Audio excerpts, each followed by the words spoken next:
اور کھڑے کتنے ہوتے ہیں اور گنتی ہوتی ہے تو کتنے نظر آتے ہیں.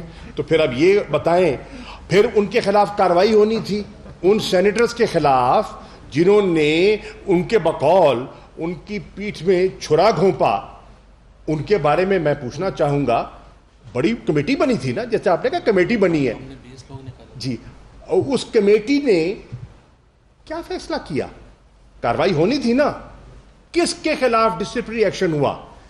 سینٹ میں خیبر پختونخوا میں جب پی ٹی آئی کے کچھ ممبران نے نامناسب حرکت کی جو کہ پارٹی کے انٹرسٹ کے منافی تھی, اصولوں کے منافی تھی, 20 sitting elected M Ps کو اٹھا کے باہر کیا. آپ نے ایک کو کیا نہیں کیا. سو میں عرض کر رہا ہوں یہ گفتگو ان کی اور ہے اور عمل ان کا اور ہے.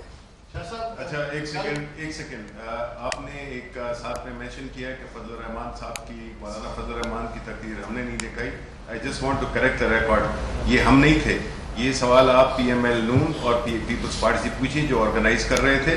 ہمارا کوئی اس سے لینا دینا نہیں تھا. آپ ہی کا میڈیا نشر کر چکا ہے اور وہ فوٹیجز بھی دکھا چکا ہے جس میں کہ مولانا صاحب نے ان سے پروٹیسٹ کیا ہے, ہم سے نہیں کیا. شاہ صاحب ایک ایسے وقت میں جب آپ جی بی کے حوالے سے اور کشمیر کے حوالے سے فیصلہ کرنے جا رہے ہیں, آپ سمجھتے ہیں کہ یہ اے پی سی شاید اسی لیے تھی کہ وہ کچھ گین کرنا چاہتے ہیں اس حوالے سے, کچھ لے دین کرنا چاہتے ہیں, اور کل کے اے پی سی کے حوالے سے یہ بتا دیں کہ گین کس نے کیا, فوج کے خلاف اتنا بول کے آپ لوگوں کو مضبوط نہیں کیا گیا؟ دیکھیے پہلی بات تو یہ ہے کہ یہ تو وقت بتائے گا کہ انہوں نے حاصل کیا کیا ہے اور کھویا کیا ہے, یہ وقت بتائے گا. کئی دفعہ جذباتی گفتگو وقتی طور پر تو بہت اچھی لگتی ہے لیکن اس کے دیر پا نتائج بھی ہوتے ہیں. انہوں نے کل مجھے بتائیے کس ادارے کو بخشا, مجھے ایک ادارہ بتائیے نا. انہوں نے اس کو تنقید کا نشانہ بنایا, انہوں نے جوڈیشری کو تنقید کا نشانہ بنایا, انہوں نے الیکشن کمیشن کو تنقید کا نشانہ بنایا, انہوں نے نیب کو تنقید کا نشانہ بنایا. مجھے بتائیے کون سا اسٹیٹ انسٹیٹیوشن ہے جس کو کانسٹیٹیوشنل پروٹیکشن بھی ہے جس کو انہوں نے نشانہ نہیں بنایا؟ اس سے اگر آپ سمجھتے ہیں کہ انہوں نے دل جیتے ہیں تو ان کو مبارک ہو. جی بی کے حوالے سے, ہاں جی بی کے حوالے سے دیکھیے ہم نے واضح طور پر کہا ہے, ہم نے نہ نیب کے بارے میں نہ کسی اور بارے میں سودے بازی نہ کرنی ہے نہ کریں گے. گلگت بلتستان کے لوگوں کی ایک خواہش ہے, آج سے نہیں درینہ خواہش ہے کہ ان کا اپنا ایک تشخص ہونا چاہیے, وہ آئیڈینٹی چاہتے ہیں. اس کے لیے ہم نے کہا کہ مل بیٹھ کر ہم اس پر ایک اتفاق رائے پیدا کر لیں کہ ان کی خواہش بھی پوری ہو جائے اور اس سے بڑھ کر ہمارا جو کشمیر کا موقف ہے جس میں ہمیں آزاد کشمیر کی حکومت کو بھی آن بورڈ لینا تھا اور لیا اور لیں گے, اور اس کے ساتھ ساتھ ہم ایک نیشنل کنسنسس بھی بنائیں گے. اس پر پیپلز پارٹی ماضی میں باتیں کرتی رہی, کچھ اقدامات انہوں نے اٹھائے. نواز شریف صاحب کے دور میں سرتاج عزیز صاحب کی سربراہی میں ایک کمیٹی بنائی گئی, اس کمیٹی کی رپورٹ آپ کے سامنے ہے, اس کا ملاحظہ کر سکتے ہیں. تو اس سب کو سامنے رکھتے ہوئے ہم دیکھنا چاہیں گے کہ, اور یہ بھی ہمارے علم میں ہے کہ وہاں کچھ قوتیں ہیں جو پاکستان کے مخالف قوتیں ہیں اور وہ اس کو ہوا دے رہی ہیں اس سینٹیمنٹ کو, اور وہ وہاں پیچیدگیاں پیدا کرنا چاہتی ہیں. اس کی بہت سی وجوہات ہیں, وہاں وہ سب نیشنلزم کو ہوا دینا چاہ رہی ہیں.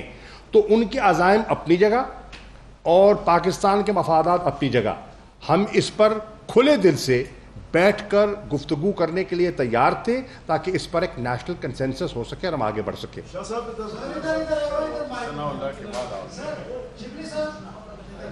شبلی صاحب ابھی فواد صاحب نے بتایا کہ سپریم کورٹ کا ایک واضح مرکزی ہائی کورٹ کا ایک ڈیسیجن ہے کہ کنوکٹڈ پرسن جو ہے وہ لائیو دیکھ جا سکتے ہیں, خاص کر نیشنل ٹیلی ویژن پر.